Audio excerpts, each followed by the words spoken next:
তো সকালবেলাও বন্ধু লোক পাই আমার অফিসে আজকে বাস হয়ে গেছে। আসলে সবাই দেখবা কি হয়েছে না। আসসালামু আলাইকুম, আসলে সবাই ভালো আছেন। তো আমি প্রতিদিন লেখান আজকেও রেডি হয়েছি নাস্তা করিয়া অফিসে যাওয়া হতো। এর মাঝে আমার বন্ধু একে ফোন দেওয়া হলো, বন্ধু আমি তো পয়েন্ট আছি, তুমি পয়েন্ট আও। তো আমিও তো মনে হলো চিন্তা করলাম 2 দিন ধরে আমার খালি ফোন দিয়ে পেরা দেখতে যে তার লগে দেখা করি। তো আইলাম পয়েন্ট হওয়া লেগে বন্ধু বাত আমার। তো বন্ধুরা বললাম চলো ভিতরে যাই, গিয়া কিছু ফটো তুললাম, বাপটা মারলাম, মারা পরে বললাম বন্ধু তুমি একটু ভাই চাও, বন্ধু চাওয়াত নাই, তো বন্ধুরে দেখাইলাম। তো খাওয়া শেষে আইলাম অবাইদি।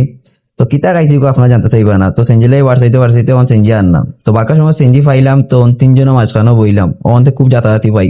মাঝখানেও গুলাম ললাম, পরে একটু স্বস্তি করলাম। আইলাম পয়েন্ট অবশেষে আইলাম অফিসের গেট করলি। গলিতে আবার দিকে আমার ম্যানেজার তো অন্দিকে লাল দাগ মারা লাগে প্রস্তুত, প্রায় 10 টাকা কাছাকাছি হয়ে গেছে। তো কোনো মাত নাই, সাইনটা না দিয়ে আইলাম কালেকশন রুম।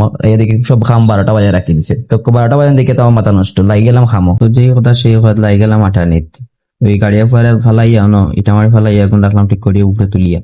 তো তুলা ফেরে ওগুন বেড়াশো দিকে বেড়া ছাড়া তারও রাখিলাম উপরে তুলিয়া। এর মানে বাটি ওগু রাখিলাম মানে উপরে, মানে তাওয়াল দিয়ে দুইটা ফুসা মারি দিলাম, কিলা লাগের হইয়া উপরে যারা জিনিস আছে ঠিক করা তাই গেলাম। তো গেলাম কি লেবো থেকে টিউব আনলাম, মাসির লেগে এনে রাখলাম। তখন তো কাছে কত সুন্দর লাগে এরকম তারা আটানি। আশা করি পালা তা বা পালারা বা ভিডিও ভালো লাগলে ফলো দিবা।